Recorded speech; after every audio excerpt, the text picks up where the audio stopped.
సింహరాశి స్థానికులకు ఈ మార్చి నెల చాలా ముఖ్యమైంది. మాసం ప్రారంభంలో రాశి చక్రవర్తి సూర్యుడు శనితో 7వ ఇంట్లో ఉండటం వల్ల ఈ రాశి స్థానికుల జీవితంలో హెచ్చుతగ్గులు ఏర్పడతాయి. నెలవారీ జాతకం 2024 ప్రకారం కెరీర్ కోణం నుండి ఈ నెల మధ్యస్థంగా ఉండే అవకాశం ఉంది. నెల ప్రారంభంలో 10వ ఇంటికి అధిపతి అయిన శని 6వ ఇంట్లో కుజుడు కూర్చుంటారు మరియు ఇది కార్యాలయంలో కష్టపడి పనిచేయడానికి స్ఫూర్తిని అందిస్తుంది.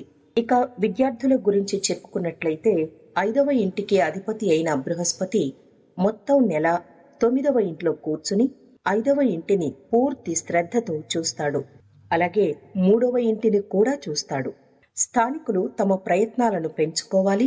అలాగే మనసు అభ్యాసం వైపు ఉంచాలి.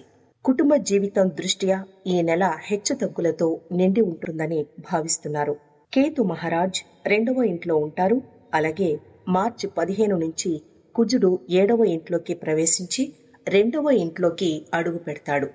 ఈ సమయంలో కుటుంబ సభ్యుల మధ్య ఉద్రిక్తత ఏర్పడి వివాదాలను కూడా పెంచుతుంది.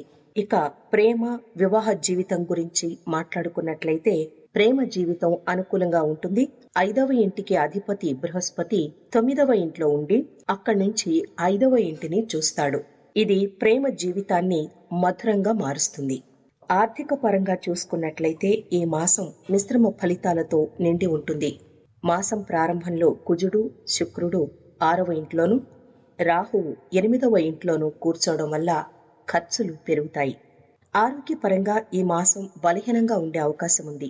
నెల ప్రారంభంలో రాశి చక్రాల అధిపతి సూర్యుడు 6వ ఇంట్లో అలాగే సప్తమ అధిపతి శనితో పాటు సప్తమ ఇంట్లోనూ కూర్చుంటాడు.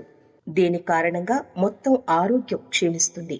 పరిహారం చూసినట్లయితే శనివారం నాడు పీపల్ చెట్ల కింద ఆవాల నూనె దీపం వెలిగించి శ్రీ బజరంగ్ బాన్ పఠించండి.